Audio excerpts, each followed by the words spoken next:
My name is Emily Miller. I've been remarried for 5 years and live in a family of 4, including my mother-in-law and my husband's child from a previous marriage. My husband, John, has a 14-year-old daughter, Sarah, from his previous marriage. She's in her second year of middle school and seems to be at a difficult age. She doesn't seem to think too highly of me. My mother-in-law dislikes me because Sarah does. I knew it would be tough to be accepted by a stepchild in a remarriage, but I never expected it to be this hard. However, I believe my husband is on my side. I think. John claims to be a novelist and tries to gain recognition by posting his work online. I thought he might be getting offers from publishers, but all he gets are a few ghostwriting jobs. Basically, he's just waiting for someone to buy his stories that he uploads online, not really making it big. Before we remarried, I had no idea about his situation and was made to read his numerous online stories, thinking they were the real deal. I'm a writer, you know. He would say this with a serious face, drinking and showing off his knowledge. Believing in his charm, thinking there's no one as wonderful as him, I decided to remarry. But after getting married, I realized that John is the type of person who lives off others while dreaming big. He brags about being a famous writer. Yet he can't manage money at all. I'm a writer, so I don't worry about money. If I did, I couldn't write good stories. I'll leave the details to you. Those were the first words he said to me after our marriage, and I misunderstood them as trust. John seems to believe that he's getting royalties in his bank account. While he does work occasionally, the only jobs he gets are for ghostwriting, so there are no royalties coming in. In the end, it's my side job that's keeping the household afloat, but my position is very weak. Being a remarried partner, I feel like I'm treated like Cinderella. Emily, I'd like some fish for dinner tonight. Get some tuna, will you? My mother-in-law says this casually. Despite my reluctance, I go shopping, but then Sarah demands. Get me a hamburger. Wait, dinner's almost ready? So what? I want a hamburger. Go get it. Can't you get that little thing for her? She's just a kid who wants a hamburger, for crying out loud. It's not about being stingy, they just don't understand that dinner is almost ready. Who do you think you are? And give me $100. $100? Yes. What for? There's this trendy character merchandise that my friends have, and I don't. I have to buy it. Oh dear, that's terrible. If you don't have the same thing, you'll be left out.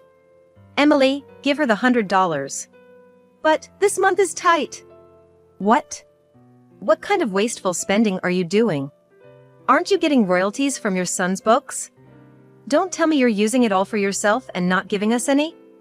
That's awful. Why did Dad marry someone like you? You're the worst. Really? What a terrible woman. I haven't spent a penny for myself. Sure.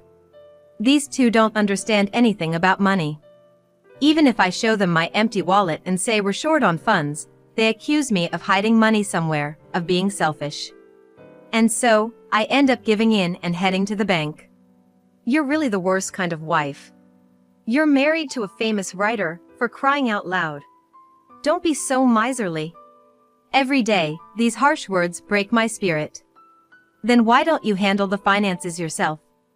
As if you could. That's what I think, but I know handing over the wallet would only cause more trouble. In the end, the only thing I can do is focus on my side job. What are you doing when we're not around? What do you mean? Grandma. She's always on the computer doing something. I bet she's on dating sites, looking for someone to cheat with. I can't believe she would say that. That's not something a 14-year-old girl would think of. What? Are you really doing that? How low can you get? I'm not doing anything like that. I hardly have any free time. Sarah, don't say things you don't know about. Don't act like a mother to me. A woman like you would definitely do something like that. They keep attacking me with these baseless accusations. I wish they would stop. I was exhausted and thinking that this marriage was a mistake. When I had to go back to my parents' house for something. When I returned, the house was empty. Most of the furniture was gone, only my personal belongings were left. Confused about what was happening, I got a call from my mother-in-law. "Everything's gone from the house. We've moved to a high-rise condo." "A high-rise condo? If you want in, you'll have to apologize." I could hear John and Sarah laughing in the background. Thinking how foolish this all was, I politely declined. "No way! You three enjoy yourselves." "Oh, how noble of you." Then I heard my daughter's voice, as if she was on speakerphone. "You finally realized you're not wanted, huh? We never needed you from the start. Dad's right to divorce someone like you." "Yeah, that's right. I didn't realize you hated me so much. Sorry about that." Was John in on this too? Or rather, was he just blindly following what his daughter and mother were telling him? "Are you saying you want a divorce?" "Yeah, that's right. I heard you've been using all my royalties for yourself. I can't forgive that. I've been writing hard for the family. I never thought you could do something so dirty." "Are you serious?" "Of course. I heard everything from Mom and Sarah." "What did they tell you exactly?" "They said you won't buy Sarah what she wants, you won't even let her eat what she wants to eat.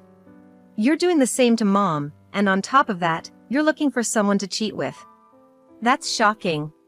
Why would you think I'm looking for someone to cheat with? When would I even have time to cheat? I hardly ever go out." "You went out today, didn't you?"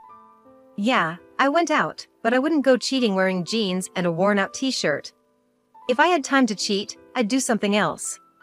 I don't know what you think, but the fact is, Sarah and Mom hate you. I can't see you as a wife when the family hates you." "I see.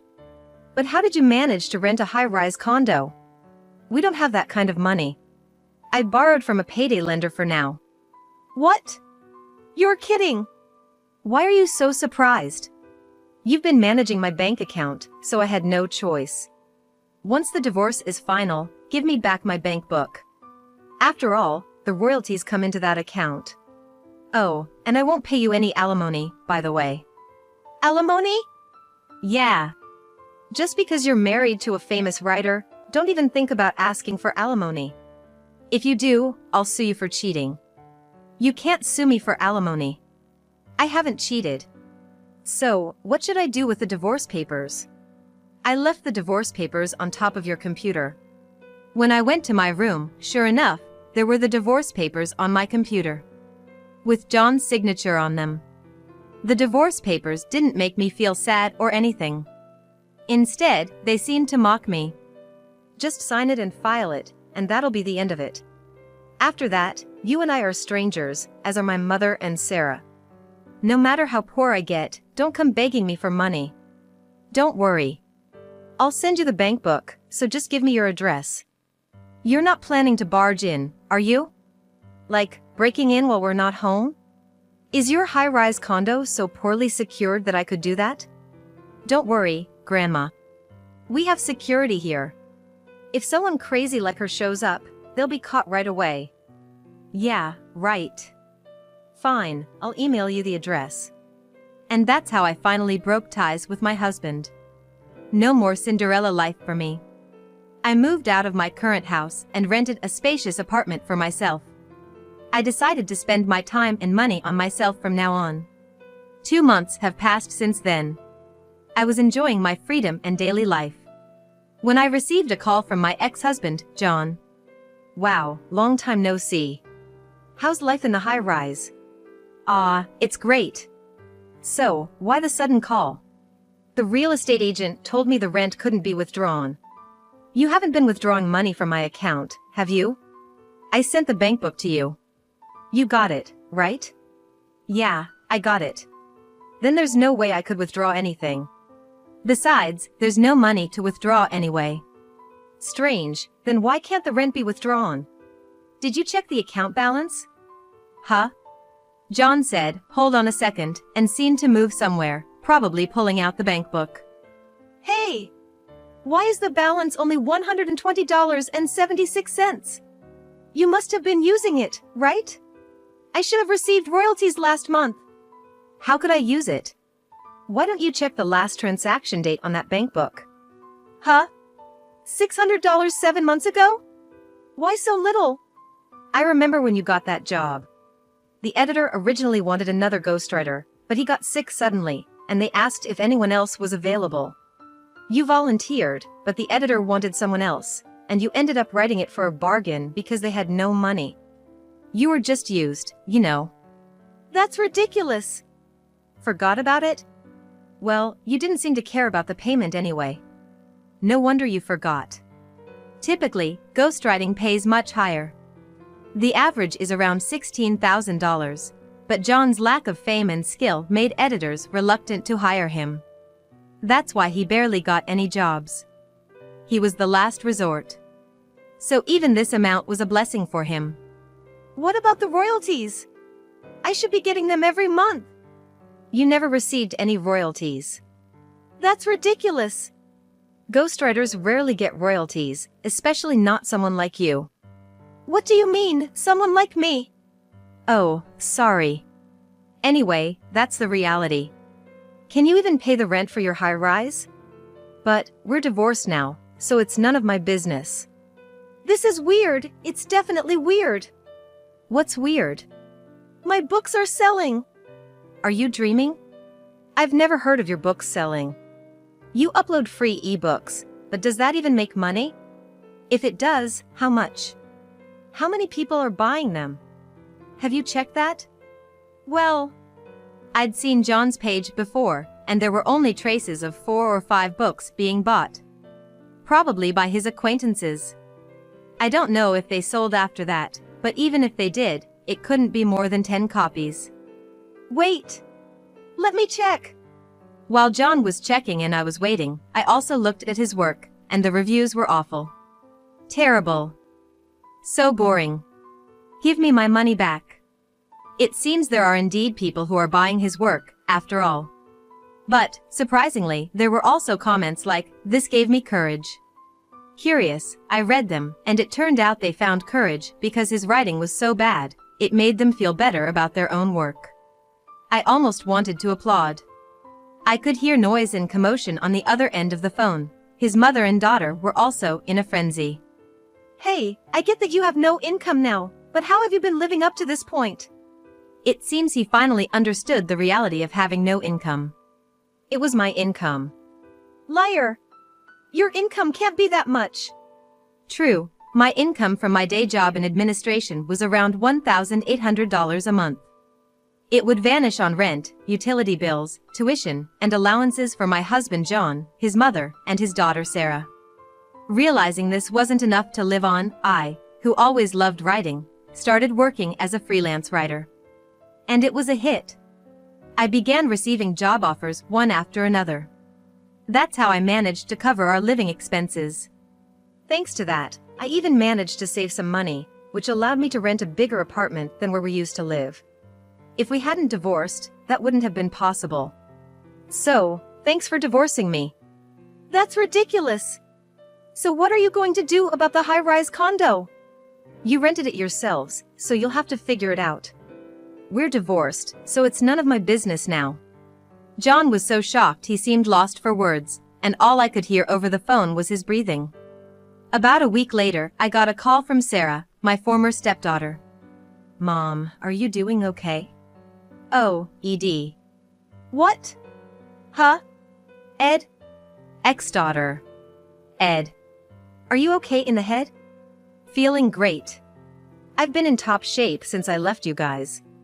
Hey, is that sarcasm? Yes, sarcasm. Got it? Geez, Mom. I felt a chill down my spine at her overly sticky way of calling me Mom. So, what do you want?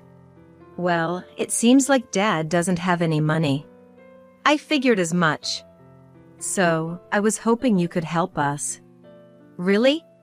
You're asking me for help after how much you disliked me. I never disliked you. I liked you so much. I just didn't know how to get along with you. Really? So now you're cozying up to me because you found out there's no money at home?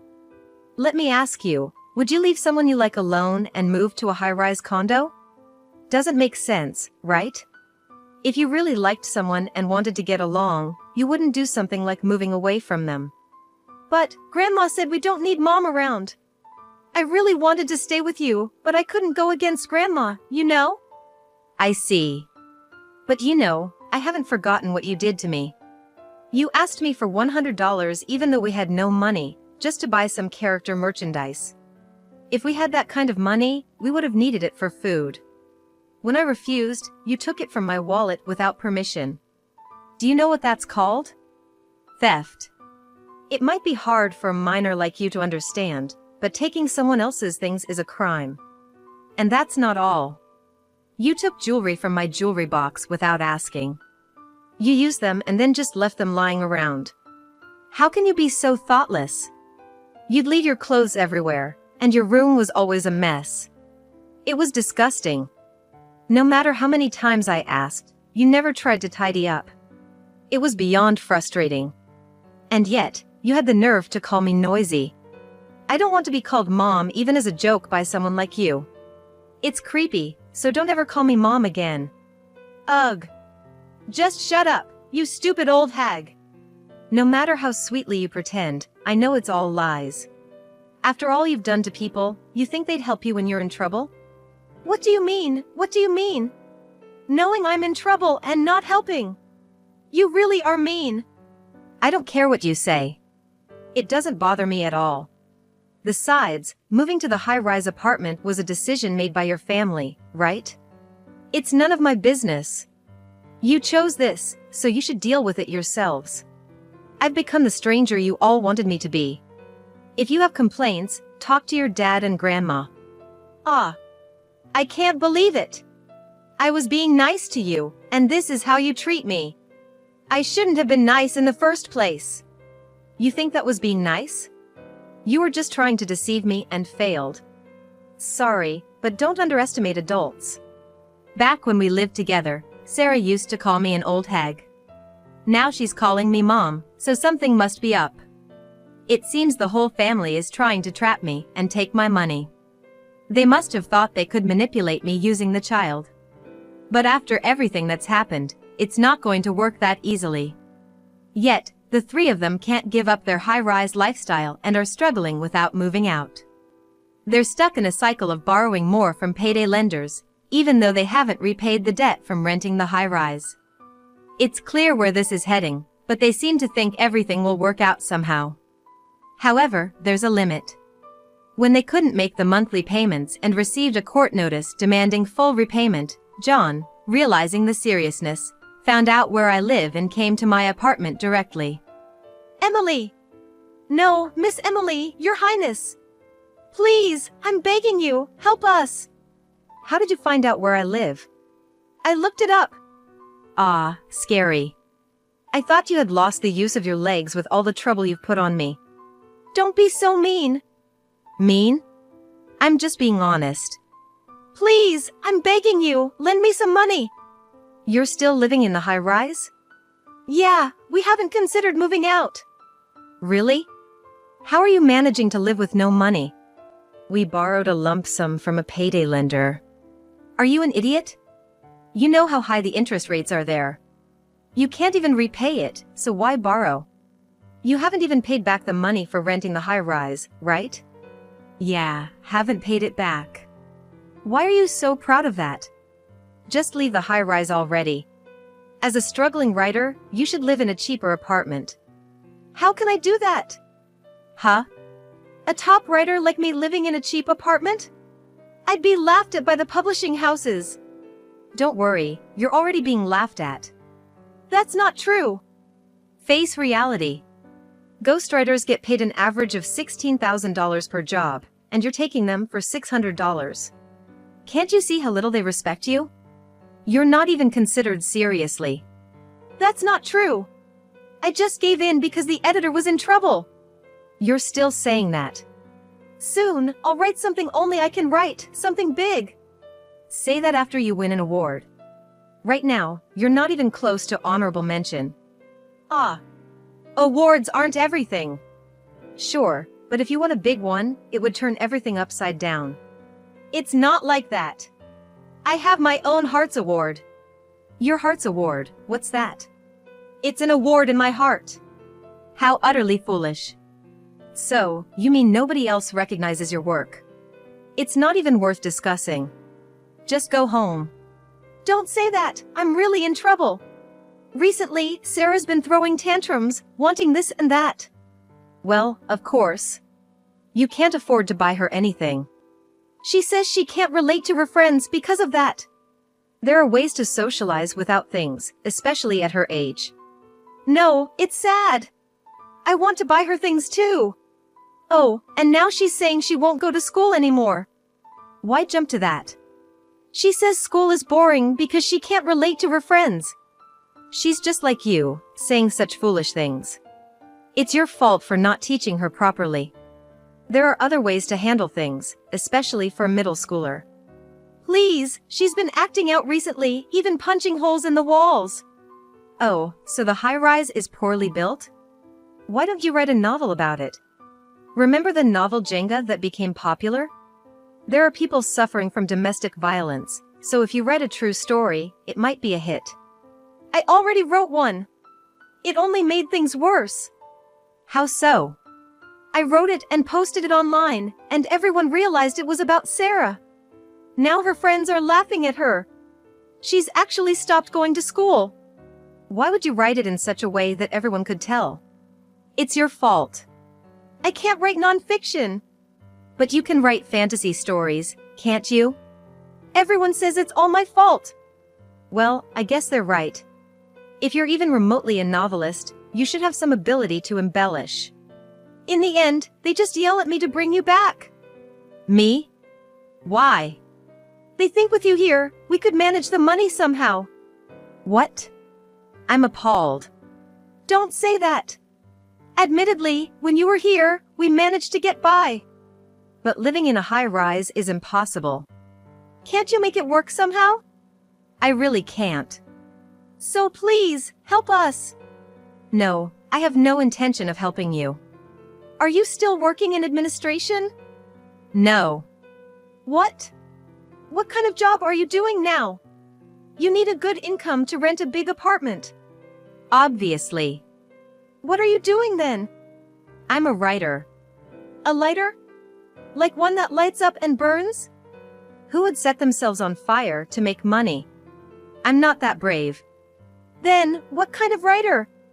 Don't tell me, a ghostwriter? Yes. I get quite a few ghostwriting jobs. There are a lot of requests from publishing houses. Besides, I also write blog articles. It pays well. The last ghostwriting job I did earned me $26,000. Plus, they give me royalties, so I'm looking forward to the future. You're lying! How is that possible? I've always liked writing. I never thought I could make money off it. Living with you, I had no choice but to try, and it worked out. Now I can make a living as a full-time writer. Then help us out. No. Fine. Let's remarry then. With whom? With me, obviously. You suspect me of cheating when I haven't, and you still think I'd remarry you? I don't care if you cheat. If we can live in the high-rise, I'll endure anything. You don't have to endure anything. I have no plans to remarry you. Don't say that. I don't want anything to do with you. Give it up. Seeing John groveling at my feet was pathetic. I thought it could make a good novel. After that, the John family finally moved out of the high-rise. Their new place was a cheap apartment, but it turned out to be a haunted one. They must have thought going for the cheapest possible option was best. But I wouldn't voluntarily choose to experience such fear. As a result, they are experiencing strange noises, and Sarah claims to see things in empty rooms, worsening her mental state. However, they are also showing some growth. John, realizing they were on the brink of homelessness, started working multiple part-time jobs at 40. He's run ragged, but it's a valuable experience.